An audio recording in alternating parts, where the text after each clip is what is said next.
Halo teman-teman semua, balik lagi bersama Story 3M dalam kelanjutan alur cerita manhwa yang berjudul My Lucky Encounter from the Game Turned into Reality.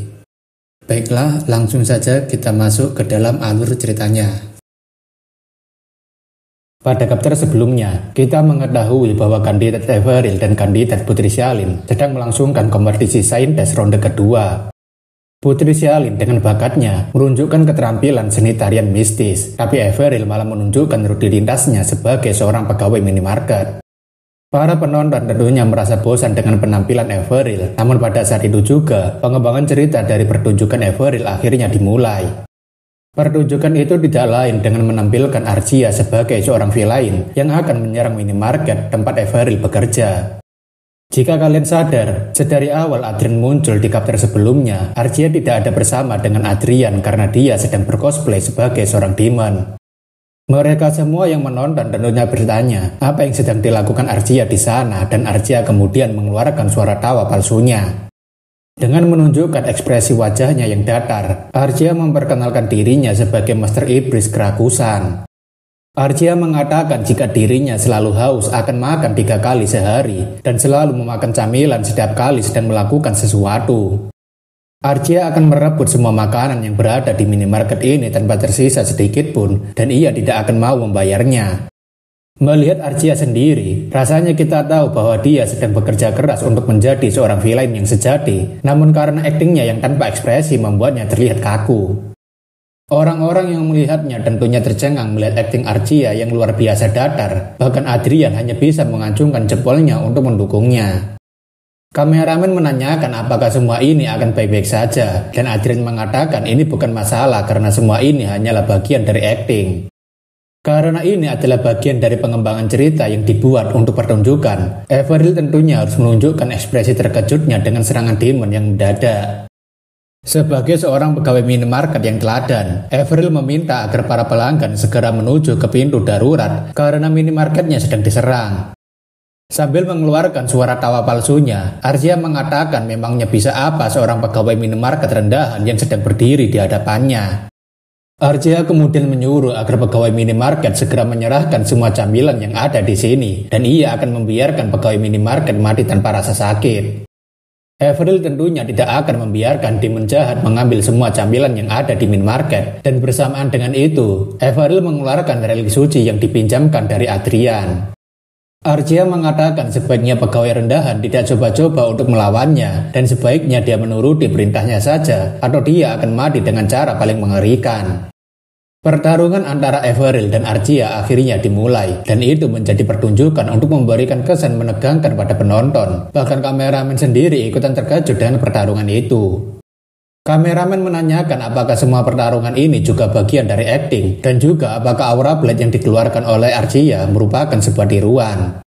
Adrian dengan percaya dirinya mengatakan jika semua itu asli, baik dari pertarungannya maupun aura blade yang dikeluarkan, dan itu membuat kameramen jadinya makin terkejut.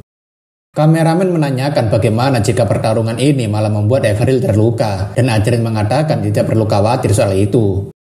Dengan mengucapkan kata sandi, "Oh cahaya, keluarlah dan bantu aku mengalahkan kejahatan." Akhirnya relik suci milik Adrian atau Excalibur mulai menunjukkan wujudnya. Kameramen tentunya jadi makin tercengang karena pedang yang digunakan Everil juga merupakan pedang sungguhan, dan Adrian mengatakan jika Everil bisa menggunakan pedang saintesnya untuk membela diri. Arcia tentunya mengatakan jika sebuah pedang tidaklah terlalu berarti jika itu digunakan oleh seorang pegawai rendahan. Everil tentunya menjawab jika dirinya tidak akan menyerah untuk melawan kejahatan meskipun dirinya lebih lemah. Benturan antara pedang suci milik Everil dengan kekuatan pedang dari Arcia tentunya membuat gelombang kejut yang cukup kuat, hingga Adrian harus membuat sihir pertahanan untuk melindungi para penonton yang sedang menonton secara langsung. Berkat perlindungan dari sihir pertahanan milik Adrian, kameramen beserta dengan para penonton lainnya bisa diselamatkan dari puing-puing yang berterbangan ke arah mereka. Everil yang sedang bertarung saat ini merasa sedikit gugup karena selama bertarung dengan Arcia, ia merasa lebih cepat lelah ketimbang berlatih sebelum acara. Tapi karena lawannya Arcia, Everil bersyukur karena Arcia bisa mengimbangi kekuatannya meskipun saat ini ia sudah mulai kelelahan terlebih dulu. Everil sendiri mengingat bagaimana dia berlatih selama ini bersama dengan Adrian yang membantu caranya menggunakan Holy Sword dan Archia yang menjadi lawan tandingnya. Seperti yang sudah Everil latih selama ini, ia akhirnya dapat bergerak dengan cukup bebas dan bahkan tubuhnya bisa mengingat semua gerakan yang selama ini telah ia latih. Jadi Everil akan berusaha dengan sebaik mungkin untuk mencapai ekspektasi Adrian. Setelah mendapatkan serangan balik yang cukup kuat, Archia akhirnya mengambil langkah mundur dari Everil yang dirasa cukup berbahaya. Archia mengatakan meskipun dia hanyalah seorang pegawai rendahan, tapi kemampuannya merepotkan juga, dan itu membuat Everil tahu jika ini adalah bagian penting, karena kalimat itu adalah kodenya. Karena sudah waktunya untuk mengakhiri pertarungannya, Everil akhirnya menggunakan jurus pamungkas relik suci dengan mulai mengumpulkan kekuatannya. Sutradara menanyakan apa yang sedang kandidat Everil lakukan dengan mengumpulkan kekuatan sebesar ini, dan Adrian mengatakan cukup lihat saja sampai akhir. Everil mengatakan jika ia akan mengakhiri semua pertarungan ini dengan serangan terkuatnya, jadi ia akan memastikan akan mengalahkan Demon jahat. Putri Xiaolin yang sedang sibuk menari pada akhirnya juga ikutan memperhatikan apa yang sedang Everil lakukan. Dengan meneriakan penuh semangat, Everil mengatakan jika ia akan memusnahkan kejahatan yang mengancam kesejahteraan para pelanggannya. Kameramen dan sutradara tentunya sangat terkejut karena Everil sedang meneriakkan nama serangan terkuatnya itu yang bahkan membuat mereka tidak bisa berkata apa-apa. Sama halnya dengan Putri Xiaolin saat ini, dia saat ini sangat terkejut sampai tidak fokus pada tariannya karena jurus pamungkas yang digunakan Everil terlihat sangat kuat. Seketika itu, Everil menebaskan tebasan Holy Sword miliknya ke arah Archia sambil meneriakkan nama jurusnya yaitu Excalibur, dan pedang itu pun membuat sebuah tebasan yang kuat. Panggung pertunjukan yang tadinya terlihat sangat damai, seketika membuat ledakan yang dahsyat akibat serangan dari Everil hingga membuat Archia terbang sampai ke langit. Dengan mukanya yang datar, Archia mencoba berteriak tidak terima dengan kekalahan yang barusan ia dapatkan. Sembari terbang jauh ke langit, Archia mengatakan jika ia pasti akan membalaskan dendamnya pada pegawai rendahan yang berani mengalahkannya. Sebagai penutup, Adrian mengumumkan jika beginilah akhir cerita dari Everil yang menyelamatkan minimarket dari serangan iblis jahat. Biarpun pertunjukan berakhir dengan lancar, tapi sutradara menanyakan apa yang sebenarnya ingin ditunjukkan pada pertunjukan kali ini, karena ia sama sekali belum bisa menangkap maksudnya. Adrian mengatakan jika beginilah lika-liku sebuah cerita, dan ia sendiri sebelumnya sudah mengatakan jika pertunjukannya akan ada aneka hiburan yang menegangkan. Sutradara tahu jika ceritanya memang bagus, tapi ia masih belum menangkap tentang kisah yang diceritakan, dan Adrian mengatakan jika ini adalah cerita soal Everil yang menyelamatkan minimarket dari serangan demon.